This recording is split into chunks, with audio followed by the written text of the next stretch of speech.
Alright, আমরা practice করছি right form of verb. আমাদের হাতে একটি ক্লাস টেস্ট আছে।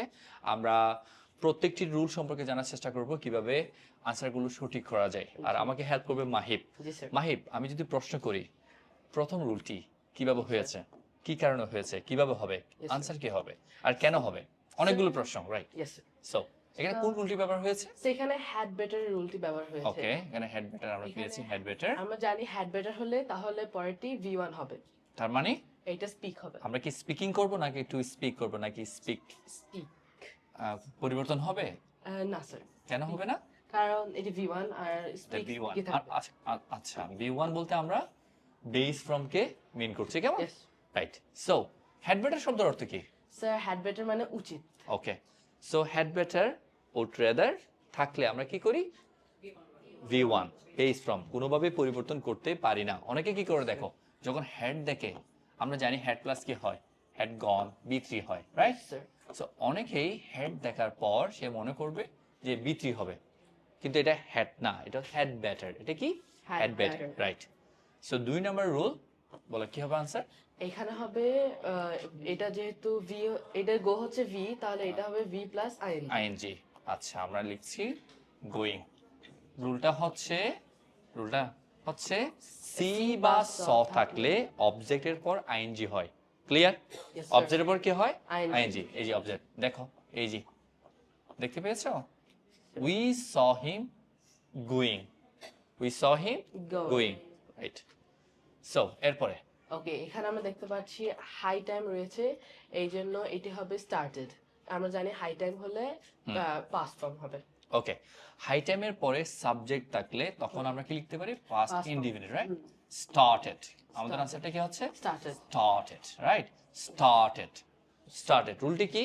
ইট is high time plus subject থাকলে কি হবে? Past indefinite. যদি সাবজেক্ট না থাকে, to plus verb, it is time, it is high time to go. আর সাবজেক্ট থাকলে পাস্ট ইনডিফিনিট। Very good. কি হচ্ছে তাহলে D number? Sir D number, এটা ফিল্ডের সাথে এস যুক্ত হবে, কেন? কারণ এখানে আমরা দেখতে পাচ্ছি সীমা, Okay. এটা হচ্ছে সিঙ্গুলার, ওকে, তাই এটা আমরা জানি এস বাই এস যুক্ত হবে। Fine. Feels, right? Yes sir. এটা always, sometime, every day, every year থাকলে প্রেজেন্ট ইনডিফিনিট হয়। আর সাবজেক্ট যদি থার্ড পারসন সিঙ্গুলার নাম্বার হয়, তখন আমরা ভার্বের সাথে এস বাই এস যোগ করব, রাইট? তারপর কোন রুলটি ব্যবহার হয়েছে বলে আনসার কি হবে আগে? স্যার এখানে অ্যান্সার হবে হি as well as his friends is present. Is কেন? এখানে আমরা দেখতে পাচ্ছি হি আছে, তারপর হিজ ফ্রেন্ডস আছে, কিভাবে ইজ? কারণ স্যার এখানে রুল আছে অ্যাজ ওয়েল অ্যাজ। ওকে, এখানে অ্যাজ ওয়েল অ্যাজ থাকলে যেটি অ্যাজ ওয়েল এজ আগে বসবে সেটি ওকে, ফাইন। তো রুলটি হচ্ছে অ্যাজ ওয়েল এজ থাকলে, টুগেদার উইথ থাকলে, অ্যাকম্পানিড বাই থাকলে আমরা আগের অংশটুকু আমাদের জন্য কি হয়? সাবজেক্ট হয়। এখানে সাবজেক্ট হচ্ছে হি, He. আমরা এই অংশটুকু নিচ্ছি না, কেমন? সাবজেক্ট হচ্ছে হি এর জন্য কি হচ্ছে? Is. ইজ অর ওয়াস। যদি পাস্ট টেন্স রাখতে চাও ওয়াস হবে, রাইট? রুলটি ধরতে পেরেছো তোমরা? As well as together with থাকলে আমরা আগেরটি সাবজেক্ট হিসেবে নিব। তারপর সেটা একটু কঠিন, রাইট? লোকেট এন্ড টার্মিনেট কি হচ্ছে বলো দেখি? স্যার এখানে লোকেট এন্ড টার্মিনেটই হবে। পরিবর্তন হবে না স্যার, কেন? পরিবর্তন হচ্ছে না Sir. কারণ শুরু হয়েছে কি দিয়ে? ভার্ব। ভার্ব। এটাও কিন্তু ভার্ব। Verb. এন এর আগে যখন V1, এন এর পরেও কিন্তু কি হবে? V1. কোনো পরিবর্তন করতে হচ্ছে না। আর এই বাক্যটি হচ্ছে ইম্পেরেটিভ, রাইট? Yes. কি হচ্ছে? ইম্পেরেটিভ। আমরা রেখে দিচ্ছি কোনো পরিবর্তন করব না, না। কোনো পরিবর্তন করব না। না। টার্মিনেট, কেমন? কোনো পরিবর্তন করতে হবে? না। করতে হবে না। বুঝতে পেরেছি কিভাবে? এটি হচ্ছে ভার্ব, পরেরটিও কি হবে? ভার্ব।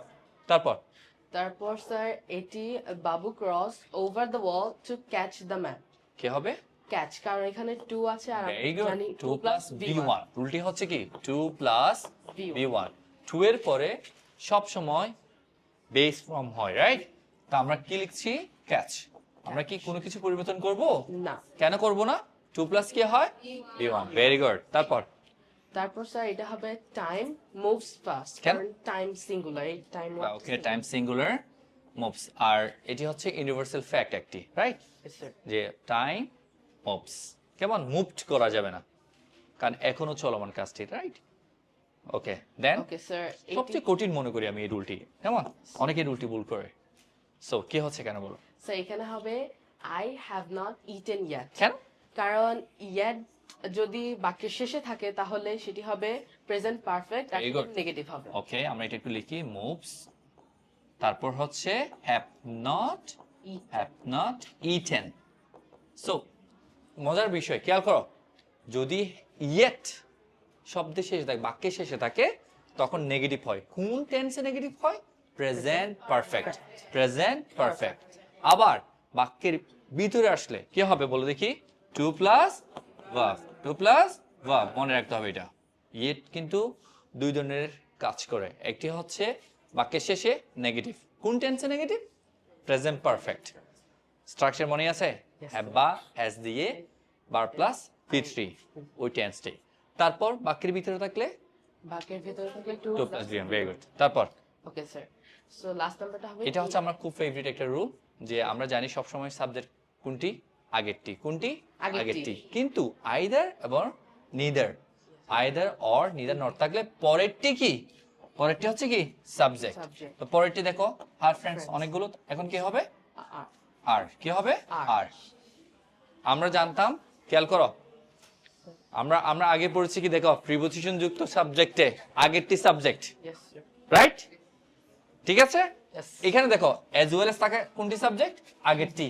হ্যাঁ। কিন্তু either or Neither. Neither not থাকলে পরেরটি সাবজেক্ট। কোনটি সাবজেক্ট? পরেরটি। পরেরটি। কোনটি সাবজেক্ট? পরেরটি। পরেরটি।